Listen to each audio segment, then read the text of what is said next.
Miss Mikayla does not leave us waiting.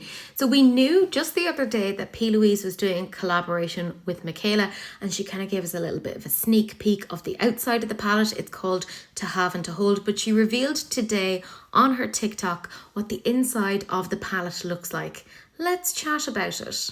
It's definitely giving us winter wonderland sort of vibes, and I do appreciate the packaging on this. It's not big, it's not bulky, there's no double drawers. This is much more versatile and usable than a lot of the other offerings we've seen.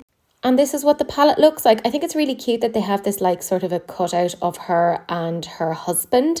I think that is quite sweet, to be fair.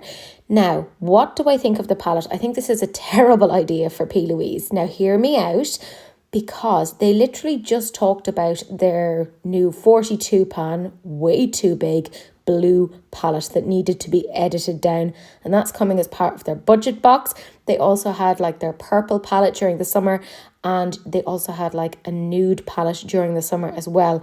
I think they've kind of shot themselves in the foot with the fact that they've come out with this at the same time as this blue toned palette, because in my mind this is much better. This is a much better palette, and it kind of feels like they didn't need to do the other one.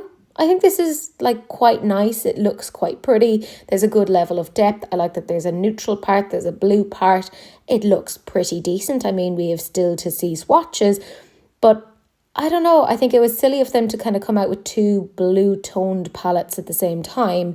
But in general, I think that P Louise is kind of doing a bit too much these days.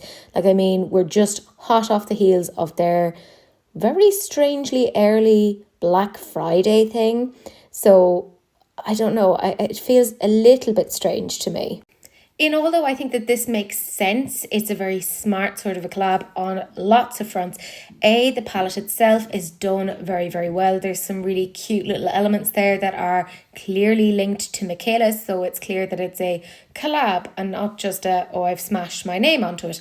So that's really, really good. I think it makes a huge amount of sense from a marketing point of view for P Louise, because they've kind of, I don't want to say dominated, but they've really taken over the market here in terms of like Ireland, UK, Europe, etc. But they haven't hit the US as much. So they're really banking on Mikayla's popularity for that.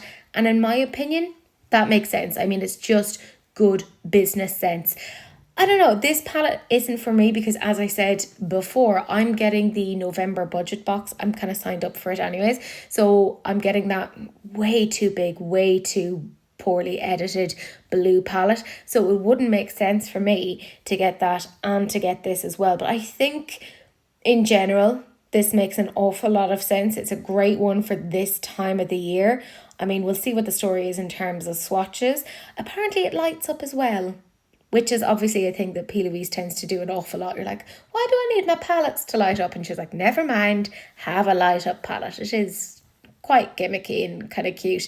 But yeah, this one isn't for me, and that's totally fine. But let me know down below what you guys think. I think it's edited well. We don't see any like major dupes here. She's some good tones. It's done well. I'd like to see what the swatches are. Do we have any like slightly different formulas, or is it just the same sort of stuff that we've seen from P Louise ad nauseum for the last number of years? Let me know down below what you guys think.